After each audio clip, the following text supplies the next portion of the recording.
자, 이번 시간에는 좀 깊이 있는 이야기를 하려고 합니다. 지금까지 우리는 구약 성경과 신약 성경 전체에 흐르고 있는 선교적인 관점으로 어떤 교훈들이 있는가, 그리고 성경 전체는 과연 선교적인 내용인가, 그리고 성경에서 선교를 정말 하라고 하는가, 이러한 중요한 사항들을 우리가 확인을 했습니다. 성경 전체에는 굉장히 중요한 메시지가 참 많습니다. 다양하게. 근데 거기에 흐르고 있는 가장 핵심이 뭔가? 바로 이게 하나님의 마음에 있는 것이 과연 무엇인가? 하나님의 정말 세상을 향한 강렬한 희망이 무엇인가? 뜻이 무엇인가 하는 것이죠. 말하면 이 세상 구원이지 않겠습니까? 그 생명을 주시고자 하는 겁니다. 그럼 이번 시간에는 이걸 효리적으로 혹시 선교를 좀 정리할 수 있겠는가 하는 질문을 가지고 말씀을 드리겠습니다. 이 내용은 이제 피터 바이어하우스가 이걸 잘 정리를 해 놨습니다. 그 내용이 무엇인지 한 4가지 차원에서 말씀을 드리려고 합니다. 첫 번째는 선교의 근거가 무엇인가 하는 겁니다. 선교의 근거. 이 말은 어떤 말이냐면 이 세상은 어떤가요? 타종교가 참 많죠. 이 세상에 종교가 참 여러 가지입니다. 세상 사람들이 섬기고 있는 신도 어마어마합니다. 일례로 인도 같은 경우는 3억 3천 개의 신이 있습니다. 힌두교가 섬기고 있는 신들입니다. 이런 잡다한 신들이 있고 또 종교들이 참 많지 않습니까? 세계 종교 그러면 기독교, 불교, 이슬람교, 아니면 유교, 도교, 여러 가지 이제 이런 종교들이 있습니다. 그와 함께 샤머니즘까지도 있고 조상신을 숭배하는 것까지 있고요. 그리고 민족 종교까지 굉장히 다양합니다. 지금 세상을 뭐라고 얘기를 합니까? 이 종교의 전시장과 같은 세상이다. 곧 사람들이 하나만 믿기도 하고요. 아니면 어떤 경우는 2개, 3개를 같이 믿기도 하고요. 자기들이 필요에 따라서 이걸 믿었다가 저걸 믿기도 하는 이런 상황이 벌어지고 있습니다. 어떤 분들은 이 현대의 이런 상황을 종교의 각축전이 벌어지고 있는 곳이다. 시장뿐만 아니라 각축전이 벌어지고 있다. 이 사람들을 자기 종교를 믿게 하기 위해서, 그래서 자기들의 종교 인구를 늘리기 위한 그러한 경쟁이 벌어지는 곳이 바로 현대 사회다. 이렇게 이야기하는 분도 계십니다. 이거는 우리가 염두에 두지 않아도 될 문제입니다. 왜냐하면 우리 기독교는 그들이 말하는 종교 차원이 아닙니다. 우리는 자력 종교 차원이 아니라 계시 종교라고 하죠. 계시 종교라고 하는 말 자체를 쓰지도 않습니다. 이거는 학문적으로 그냥 분리하기 위한 차원에서 이해를 돕기 위해서 기독교를 계시의 종교다 이렇게 이야기를 하는 것 뿐입니다. 종교 그러면 사람이 필요해서 만들어낸 게 종교죠. 엄밀히 따지면 우리 기독교는 종교가 아니에요. 그럼에도 불구하고 이 종교 이런 각축전이 벌어지는 상황, 아니면 이 종교의 시장 상황에서 다른 종교는 정말 거짓이고, 다른 종교보다 우리가 믿고 있는 이 기독교, 이 하나님은 과연 어떤 분이신지, 우리 기독교가 다른 종교와 비교해서 과연 무엇이 차이점이 있는지, 이런 것들을 좀 부각시켜야 하지 않겠습니까? 그런 차원에서 우리 선교, 다른 여러 종교를 가지고 있고 이미 종교를 가지고 있는 사람들에게 우리 복음을 전할 수 있는 그 근거가 무엇이겠는가? 사실은 전 세계에 지금 75억 정도의 사람들이 살고 있지 않습니까? 그런데 이 75억 가운데에 거의 85% 이상은 종교 하나를 다 가지고 있습니다. 이런 그래서 복음을 전하고 선교한다고 하는 것은 종교를 갖고 있지 않은 사람들에게 새롭게 복음을 전하는 그런 하얀 종이에 서로 기독교 복음을 전해서 증거하는 그런 차원이 아닙니다. 선교라고 하는 것은 이미 믿고 있는 사람들로 하여금 자기의 종교를 포기하고 새로운 이 복음을 받아들이고 하나님을 믿도록 하는 겁니다. 예수님을 믿도록 하는 겁니다. 새 생명을 얻도록 하는 것이죠. 자, 그러면 그들로 하여금 자기의 종교가 잘못되어 있고 거기에 생명이 없고 그것은 사람들이 만들어 놓은 것이라고 하는 사실을 알리면서 이 기독교가 가지고 있는 유일한 무엇, 그것을 전달을 해야 합니다. 아니, 그것이 무엇일까요? 하는 겁니다. 선교의 근거라고 하는 것. 다른 종교에는 없고 우리만 가지고 있는 고유한 것, 그게 무엇일까요?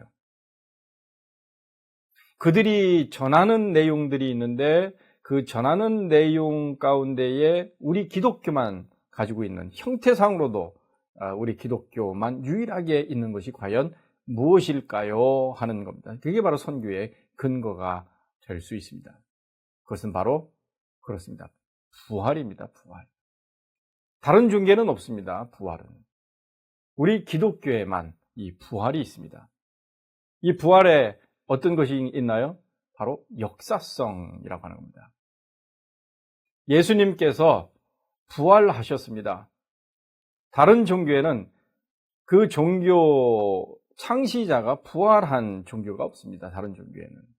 부활한 적이 없습니다. 다시 살아난 적이 없습니다. 사람이 만들었고 그 사람이 창시자가 되어서 그렇게 이끌다가 그의 수가 다 하게 되면 이 세상을 떠나 흙으로 다 돌아간 겁니다. 어떤 사람들은 흙으로 돌아가지 않은 사람도 있죠. 그것을 그대로 보존해 놓은, 방부 처리해 놓고 그것을 섬기기도 하는 그런 이제 종교도 있습니다만 우리 기독교는 그렇지 않습니다. 이거 부활합니다. 요한복음 11장 25절부터 26절에 보면 예수님께서 가라사대 나는 부활이요 생명이니 나를 믿는 자는 죽어도 살겠고 무릇 살아서 나를 믿는 자는 영원히 죽지 아니하리니 이것을 내가 믿느냐. 그 예수님 자체가 부활이고 생명이라고 말씀을 하십니다. 그렇죠? 고린도전서 15장 말씀, 내가 받은 것을 먼저 너희에게 전하노니 이는 성경대로 그리스도께서 우리 죄를 위하여 죽으시고 장사 지낸 바 되었다가 성경대로 사흘 만에 다시 살아나사, 그리고요 게바에게 보이시고 후에 12 제자에게 후일에 500여 형제에게 일시에 보이셨나니 지금까지, 그 중에 지금까지 태반이나 살아있고 어떤 이는 잠들었으며 그 후에 야고보에게 보이셨으며 그 후로 모든 사도에게와 맨 나중에 만삭되지 못하여 난 자 같은 내게도 보이셨느니라. 그런데 이게 뭡니까? 예수님께서 부활하시는데 그게 실제라는 거예요. 잠시 귀절했다가 하늘로 이렇게 올라가신 그런 게 아니라 예수님께서는 귀절하신 게 아니라 실제로 돌아가셨고 십자가에서 달려 돌아가셨고 그다음에 사흘 만에 약속대로 그대로 부활하셨습니다. 이게 부활의 역사성이에요. 이걸 부정할 수가 없습니다. 왜냐하면 증인들이 있습니다. 수많은 증인들이 있습니다. 어떤 사람은 시체를 감추었다. 그런 다음에 그것을 어떻게 조작을 했다. 이런 주장도 있습니다만 그렇지 않습니다. 여기 하나님의 말씀, 여기에 바로 기록되어 있습니다. 기록된 이 하나님의 말씀, 바로 여러 사람들에게 장사 지난 바 되었다가 성경 말씀대로 사흘 만에 다시 살아나서 게바에게, 12 제자에게, 500의 형제에게, 그리고 사도 바울에게까지, 야고보에게까지 이렇게 모든 사도에게 다 보이셨다 말씀하셨습니다. 이거 한 가지만으로도 바로 기독교는 참으로 위대한 겁니다. 바로 기독교가 생명의 종교입니다. 예수 그리스도께서 부활하신 이 역사성은 다른 종교와 비교해서 독특한 점입니다. 차별된 겁니다. 바로 참 종교이죠. 자, 근데 여기서 멈추지 않습니다. 이 부활의 보편성이 같이 있습니다. 고린도전서 15장 20절부터 23절 말씀 한번 보실까요? 이제 그리스도께서 죽은 자 가운데서 다시 살아 잠자는 자들의 첫 열매가 되셨도다. 예수님의 이 부활의 역사성을 의미하는 거죠. 그 다음에 사망이 사람으로 말미암았으니 죽은 자의 부활도 사람으로 말미암는도다. 예수님의 죽으심과 부활이 거기서 멈추질 않고 그것이 바로 사람들에게 영향을 미친다는 겁니다. 아담 안에서 모든 사람이 죽은 것 같이 그리스도 안에서 모든 사람이 삶을 얻으리라. 그러나 각각 자기 차례대로 되리니 먼저는 첫 열매인 그리스도예요. 다음에는 그리스도 강림하실 때에 그에게 붙은 자요. 곧 예수님을 믿는 사람들은 예수 그리스도 안에서 예수님께서 주시는 생명을 가지고 또다시 예수님처럼 부활한다고 하는 겁니다. 예수님은 첫 열매가 된다는 의미죠. 첫 열매가 뭡니까? 이제 열매가 막 나오게 됐다는 의미예요. 이제 막 열매가 나와서 이제 그 열매가 풍부하게 열린다고 하는 의미입니다. 그래서 첫 열매는 누구요? 예수님이시라는 겁니다. 어떤 첫 열매? 부활의 첫 열매. 그럼 예수님께서 부활하셨기 때문에 이제는 열매들이 우후죽순 일어나게 됩니다. 바로 믿는 자들, 모든 예수 그리스도를 믿는 모든 사람들이 그리스도 안에서 주님께서 주시는 이 부활의 생명을 선물로 받고 다 부활하게 된다는 겁니다.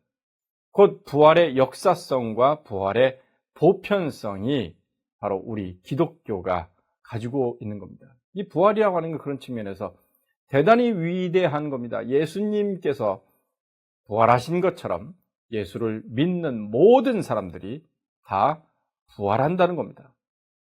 자, 이것처럼 귀한 게 어디에 있습니까? 제가 예전에 한 곳에서 강의를 한 적이 있습니다. 이 부활 이야기를 하는데 거기 강의에 참석한 분 가운데에 뭐 수녀도 계셨고 비종교인도 있고 그런데 독특한 분이 한 분 계셨는데 바로 승려가 그 자리에 앉아 있었습니다. 그런데 이 부활 이야기를 할 때 다른 종교에는 부활이 없습니다. 우리 기독교만 이 부활이 있습니다. 이 부활의 역사성과 보편성이라고 하는 것은 우리 기독교가 선교하기에 가장 중요한 근거가 됩니다. 다른 종교에는 이것이 없으므로 우리 기독교가 참 진리의 종교이고 생명의 종교입니다. 이런 이야기를 하고 있었습니다. 그랬더니 그 승려께서 이제 손을 들어 저에게 질문을 던지셨습니다. 자기네도 있다는 겁니다. 그러면서 그 말씀을 풀어갔습니다. 그 내용이 있으면 뭐 당연하죠. 환생에 대한 내용이었습니다. 그래서 그것을 제가 받아 그것을 말씀을 풀었습니다. 네, 맞습니다. 예, 지금 승려께서 말씀을 하시는데 그것은 환생을 말씀하시는 거군요. 네, 그래서 그분이 누구신지를 여쭈었습니다. 뭐 하시는 분이십니까? 그랬더니 장례 담당 이제 주지승이라고 이야기를 하시더라고요. 뭐 어떤 포지션을 갖고 있는 분입니다. 그래서 그분에게 또다시 질문을 드렸습니다.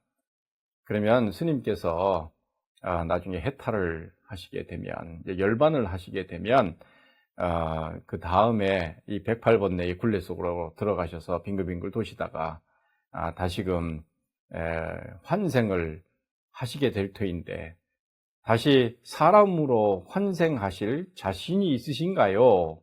이렇게 질문을 드렸습니다. 그랬더니 그분이 참 솔직하신 분이시더라고요. 네, 자신은 없습니다. 그렇게 얘기하시더라고요. 좀 그래서 제가 이때나 싶어서 이제 공격을 했습니다. 바로. 그러면 혹시 참 이거는 신뢰가 되는 말씀일지 모르겠으나 스님께서 업보를 잘 싸셔야 하는데 좀 실수가 있으셔서 업보를 잘 못 싸시고 이게 나중에 사람으로 환생을 하셔야 되는데 어떤 그 해충이나 아니면 벌레로 이렇게 환생을 하셔서 다른 사람의 손에 의해서 단번에 이렇게 돌아가실 가능성도 있으신데 그럴 수도 있나요? 이렇게 좀 구체적으로 여쭈었습니다. 그랬더니 이분이 껄껄껄껄 웃으시면서 뭐 인생 알 수 없죠. 그러나 그분이 또 참 그 기독교의 용어를 쓰셔서 부처님이 뭐 은혜를 베푸시면 제가 사람으로 탄생할 수 있으나 그렇지 않으면 제가 해충으로 태어날 수도 있죠. 제가 파리로도 태어날 수 있습니다. 네, 그렇죠. 파리로 태어나셔서 만두집에 가서 만두 빨아먹다가 만두집 그 주인 아주머니의 파리채에 의해서 한 방에 가실 수도 있죠. 그래서 제가 확증을 해버렸습니다. 그랬더니 이분이 참 그런 면에서는 페어 하셨습니다. 예, 그럴 수 있습니다. 그래서 제가 이 불교에서 주장하는 환생과 기독교의 부활이 어떻게 다른지에 대한 설명을 상세히 했습니다. 자, 그런데 하나님께서 은혜를 주셔서 그날 저쪽 구석에서 이런 내용들을 잘 듣고 있던 어떤 불교 신자가 이분은 뭐 재력도 상당했던 분으로 알고 있습니다. 나중에 차후에 이제 알게 됐는데요. 뭐 절도 짓기도 하고 뭐 이런 공양도 많이 하시는 그런 분으로 알고 있었는데 그분이 그날 본인이 지금까지 듣고 믿고 있던 이 불교가 생명이 없음을 알고 자기의 말로가 기구하게 그 결말 날 수 있다고 하는 이 사실을 알고 바로 그 주에 이제 교회를 찾게 됐습니다.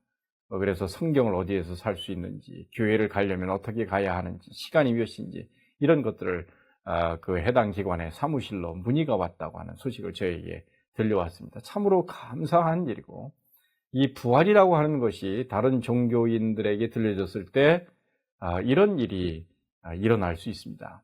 저도 이 부활이라고 하는 것을 굉장히 소중하게 여깁니다. 왜냐하면 이 부활이라고 하는 것을 다른 종교인들에게 이야기했을 때 참으로 흥미 있어 하고 이 사실을 통하여서 하나님께서 역사하시는 것을 볼 수가 있습니다. 곧 예수님께서 부활하셨다고 하는 이 사실. 예수께서 가라사대 나는 부활이요 생명이다. 그리고 부활의 보편성. 나를 믿는 자는 죽어도 살겠고 살아서 나를 믿는 자는 영원히 죽지 아니하리니 하는 이 귀한 약속의 말씀입니다. 자, 두 번째는 그럼 뭘까요? 교리적으로 본 선교. 두 번째는 바로 선교의 내용입니다. 우리가 복음을 전할 때 무엇을 전할까요? 예수님에 대해서 전해야 합니다.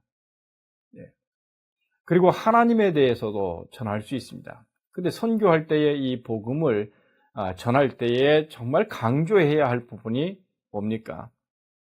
그거는 바로 구속입니다. 하나님께서 예수 그리스도를 우리들에게 주심으로 말미암아 우리의 죄값이 예수 그리스도의 피값으로 대신 치러졌고 우리들의 죄는 더 이상 치를 값이 이제 없어진 겁니다. 그래서 예수님께서 예수님의 생명으로 값을 치러주시고 우리를 그 값으로 예수 그리스도를 통해서 우리를 사셔서 우리를 자유케 하셨다라고 하는 내용입니다. 그래서 이 선교의 내용은 구속, 곧 redemption, 값을 주고 샀다고 하는 이 내용을 강조하고 전언하는 겁니다.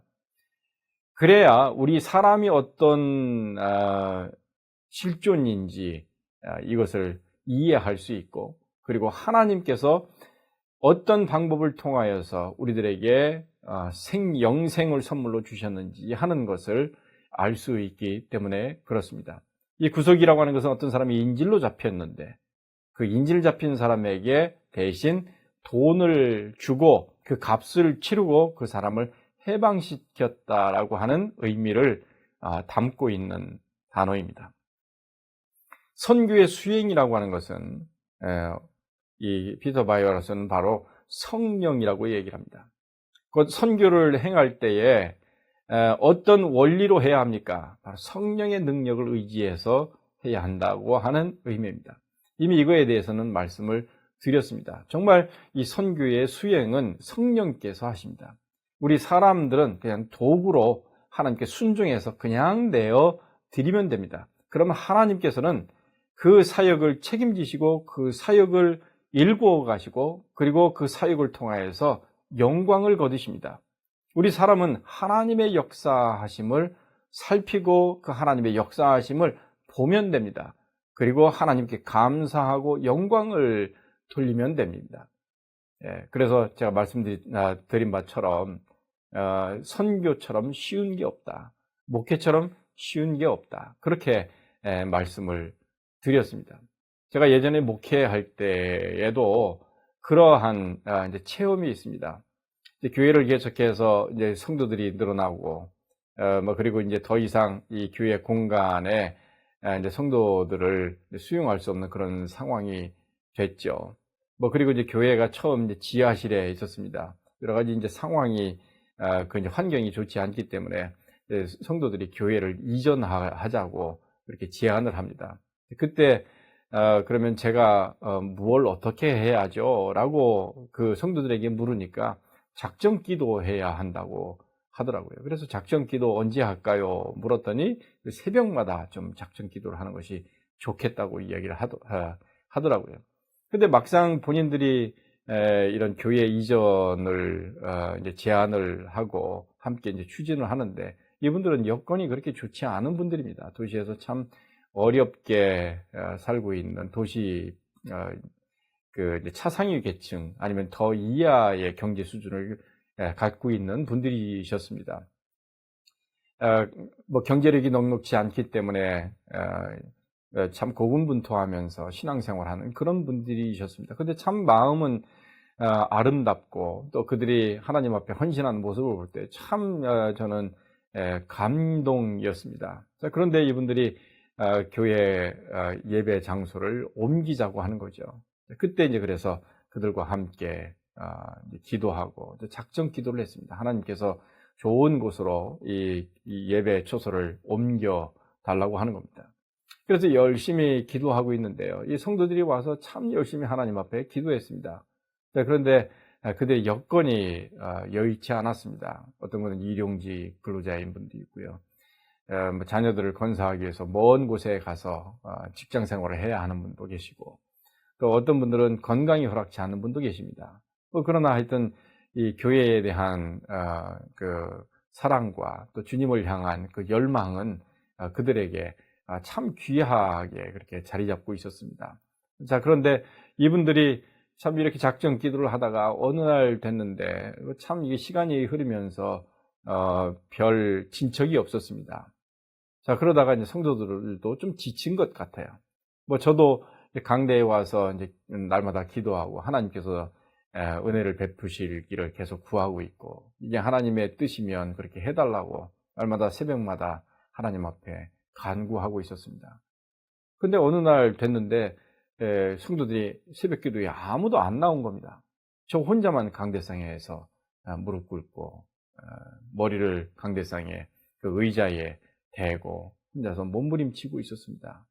근데 제 마음속에 한편으로 드는 생각이 있었어요.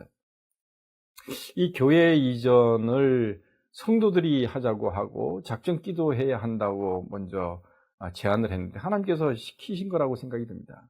그런데 자기들은 이 작정 기도에 나오지도 않고 저 혼자만 그렇게 하고 있단 말이죠. 그래서 제가 기도하던 중에 그런 마음이 들었습니다. 야, 이 일이 잘 안 되면 누가 가장 힘드실까? 그런 질문을 던지는데 저는 별로 부담이 없는 일이었습니다. 돼도 괜찮고 안 돼도 괜찮습니다. 그냥 제가 신학교 간 것도 하나님께서 가라고 해서 갔고 지금 교회 개척한 것도 하라고 해서 했기 때문에 하나님께서 하시겠다고 하는 그 사인으로 알고 그냥 순종해서 그냥 계속 기도하고 있었던 겁니다. 근데 그날 아침이 되니까 그런 계산이 바로 되는 거 아니겠습니까? 그래서 제가 하나님 저 손해보는 것도 없고 하나님께서 역사하실 테니 저는 그냥 작정 기도 그만하겠습니다. 그리고 작정 기도를 그 자리에서 저 혼자 그냥 맞춰버렸습니다. 자, 그런데 그날 오후에 저희 집사님으로부터 연락이 왔습니다. 그때 화장품 외판원을 하고 계시는 여집사님이신데, 그분이 바로 교회 이전할 건물을 저희가 물색을 해놨고, 거의 계약까지 진행해 놓은 상태입니다. 바로 거기라는 겁니다. 가서 보니까 정말 좋은 위치에 2층에 아주 밝은 그런 건물이었습니다. 그래서 거기로 이전을 추진을 하는데요. 계약금 이런 것도 본인이 일을 하시면서 다 이게 마련이 됐다는 겁니다. 어느 순간에 갑자기 오늘 그래서 이거를 전격적으로 그렇게 잘 추진을 했습니다. 자, 그런데 2층으로 옮기려고 하면 성도들이 또 그래요. 강대상도 바꿔야 하고 의자도 있어야 하고 거기에 있는 모든 것들을 좀 새롭게 했으면 좋겠습니다. 그럼 어떻게 할까요? 그때 어느 집사님이 이제 저에게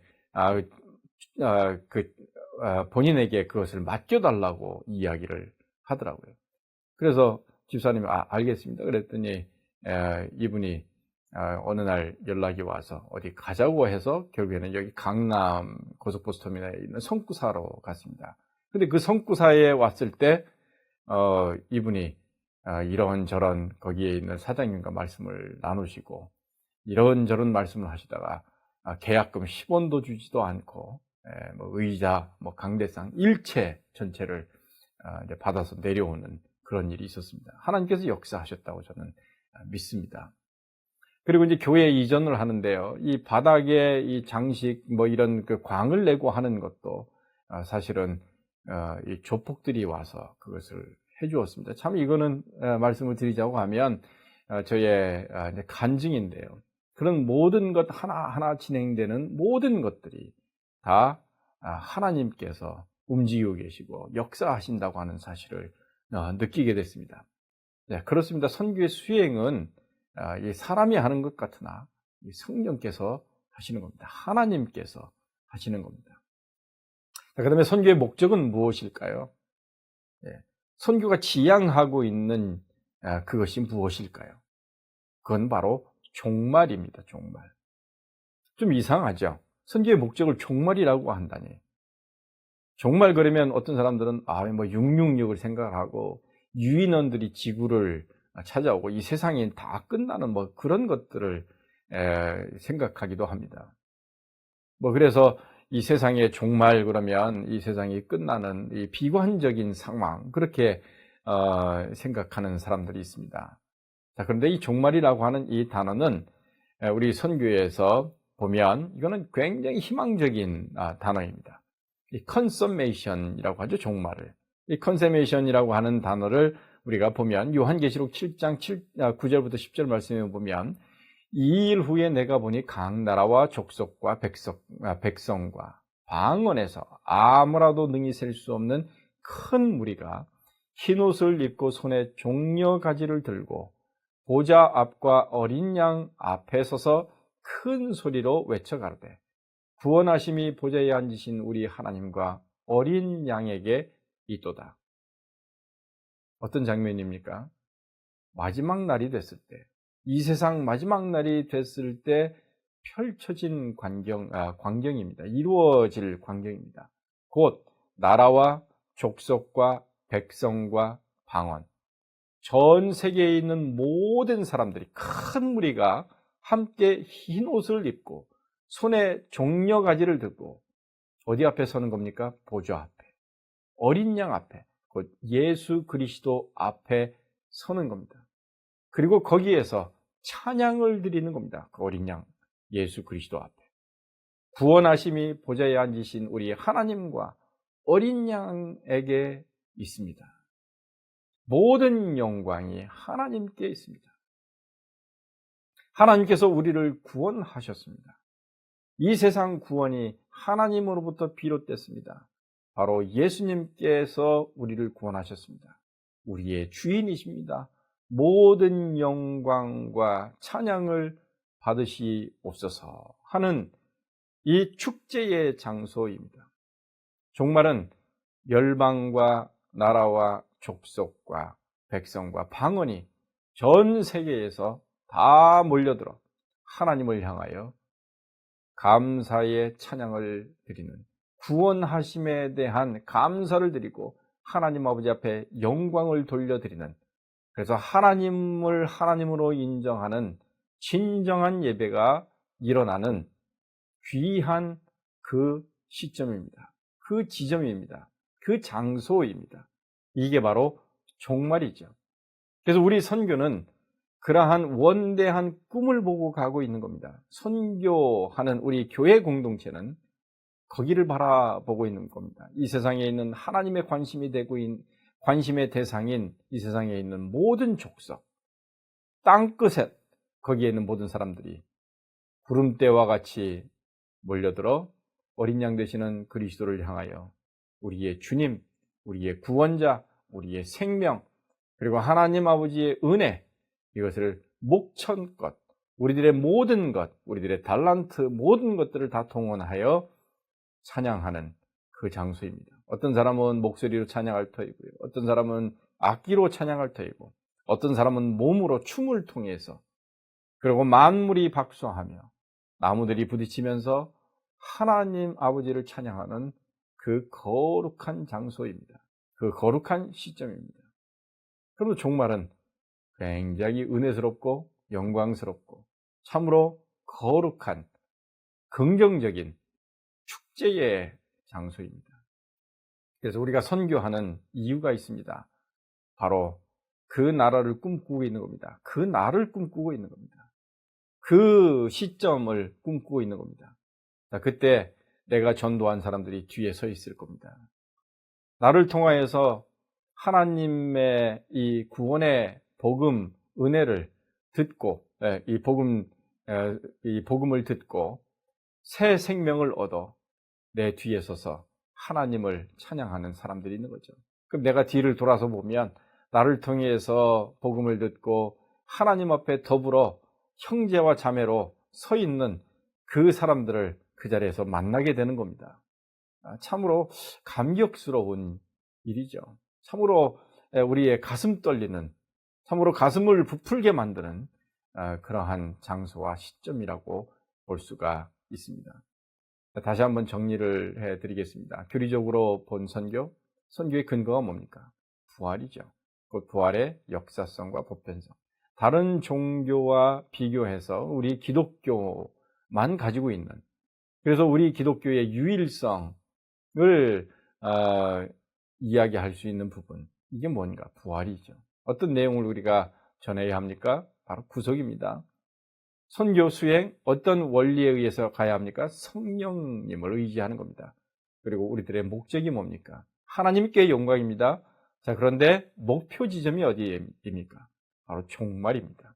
세상의 끝이 아니라 하나님을 찬양하는, 우리의 찬양이 완성되는, 온 우주 만물이 하나님을 찬양하는데 그게 질적으로 양적으로 완성되는 그 시점을 의미합니다.